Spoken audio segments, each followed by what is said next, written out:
Today's reading is from the 1 Timothy chapter 4, verses 12 to 14. Get the word out. Teach all these things, and don't let anyone put you down because you're young.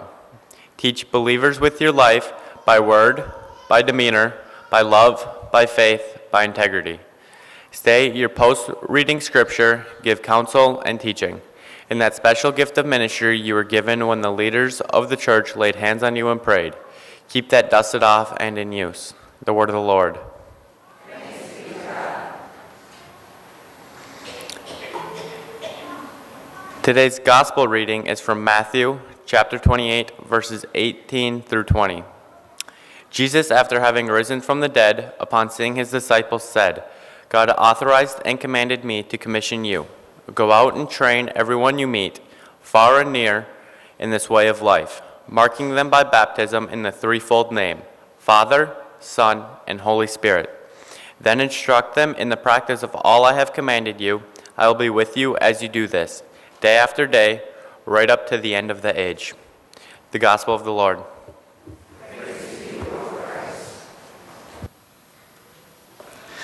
I invite our children and our older children to come up for a children's message. Well, good morning.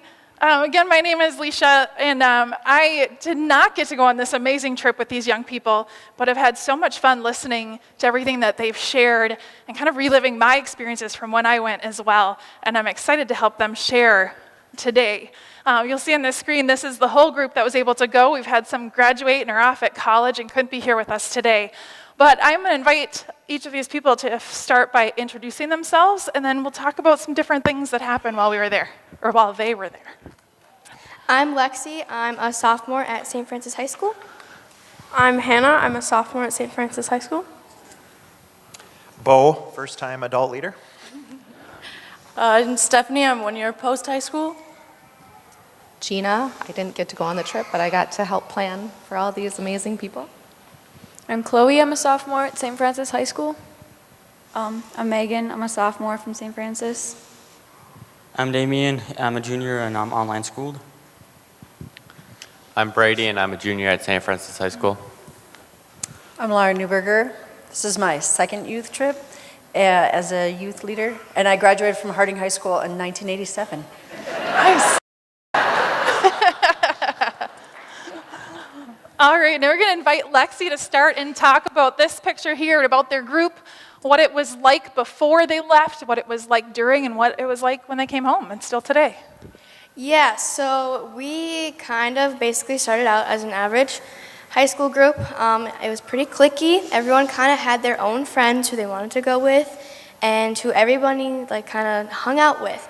And nobody really talked to anybody outside their group unless we had to. So I remember being at the airport on our way down, and we were at our gate, and we kind of just sat, and I kind of noticed, I'm like, nobody's really talking to each other. I just kind of thought that's how it was going to be the whole trip, you know.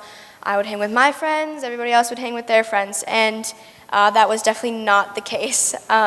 So throughout the week, I would say even the very start of the week, we even, through God, through everything we were doing, it really, really brought us closer together. I think one of the things was Final 15, which you will hear about a little bit later. And by the end of the week, honestly, I could say we were all like a family. So, yeah, it really was moving for me. So, thanks, Lexi. All right, our next picture there, you'll see the group here in the hotel, and Hannah is going to start by telling us a little bit about life at the hotel. So this picture is us of eating breakfast in the morning. We would eat breakfast in the hallway every single morning. If someone walked by, it would be really awkward. But me, Lexi, and Chloe and Megan, we were all in a room together, and we would have these things every night that we would call therapy sessions. And they would help me with my life and everything, and then we just bonded together, us four, really a lot. And it was really great. Great.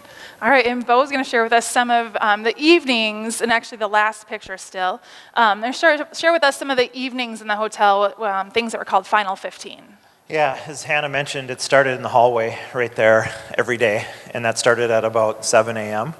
And like I said, this was my first trip there, and I really didn't know what I was getting into. The days would be 16, 17, 18 hours of solid, incredible music, incredible messages. You know, God was everywhere through every day. It was really powerful.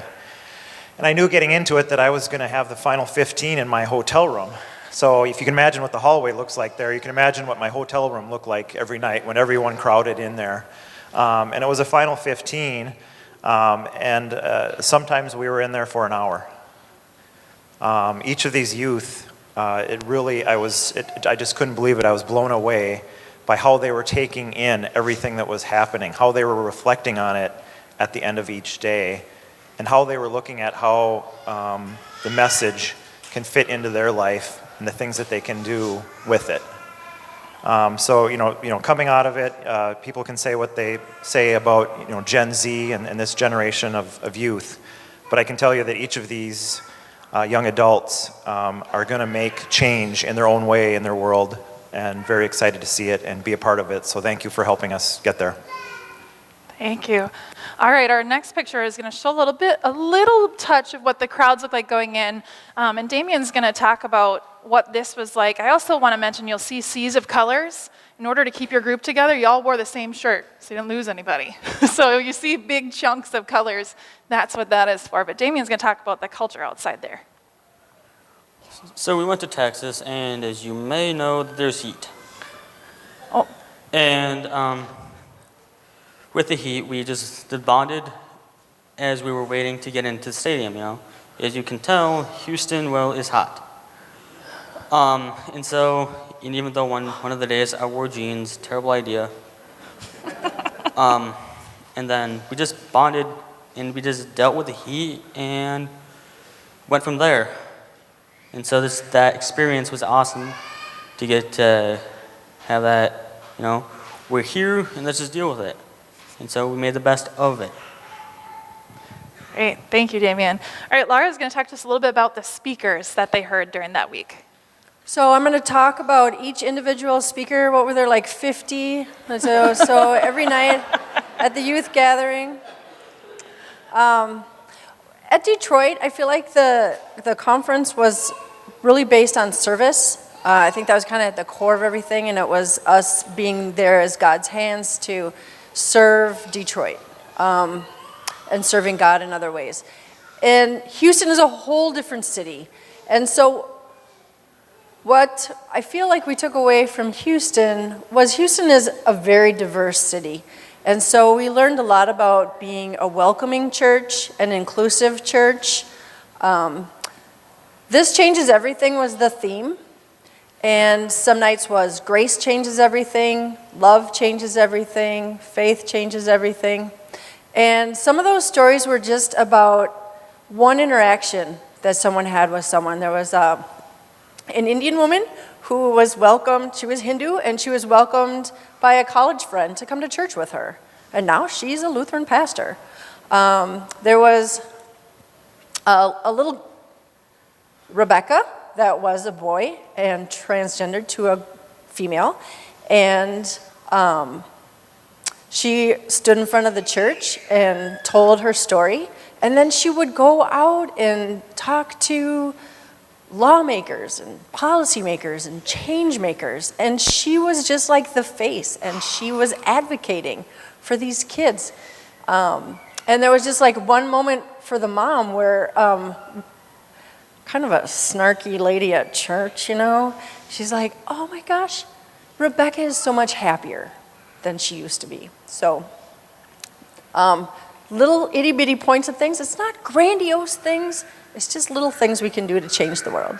Great, thank you. And you'll see the next picture we have there is of one of the speakers, Nadia Boltz-Weber. I don't know if you're familiar with her. She's a phenomenal speaker, so if you get a chance to look her up, she's one that I hear about every gathering. The kids just rave about her. So that was one of the other speakers. The next picture here is going to show a time of worship. This is just a fraction of the kids that filled this stadium, and Chloe's going to tell us a little bit about what worship was like. Yeah, so the last night that we had one of these massive worship services, 10th Avenue North was the main performance that was happening. And that afternoon, we'd waited outside. It was one of those really hot days in line for 2 hours to get down onto the floor where all those people are. And once we were all in that environment, you could really feel God surrounding us. And we were all standing on the front of the stage, listening, singing, and holding hands and just crying and like feeling God's presence around us. And it was really empowering, and it was something that I'll never forget, and I don't think any of these people will either. Thanks, Chloe. All right, so this gathering happens every 3 years, as I mentioned before, and Gina is going to talk to us about what's next for the National Youth Gathering. So in 3 years is the next one. Anybody know where it is? I do. Yay! Minneapolis. So that's awesome. Excited about that. So all of you that have youth in your families or your friends, please encourage them to go, because these 18 youth and the 3 adults that got to go with, I know it was just, the experience was breathtaking, and I don't think that can be repeated. So just encourage people to go to it. And we thank you as a congregation for supporting them. We did a lot of fundraising, we did a lot of speaking, we did a lot of trying to involve everybody else in it, and so thank you for that. So. Thank you very much for all of your help, all of your support in getting these kids to Houston. This, I know, as a youth, for myself and as a leader, these trips have changed my life. Your support, these trips don't happen without your support. And so, in turn, you have changed their lives. And they know that you love them because you show them all the time. This church is so good at that. So thank you, thank you. I strongly encourage you to ask them more after worship. They'll be at the back. Ask them questions. It's just life-changing, and it's so exciting to be able to share that then with other people. Thank you.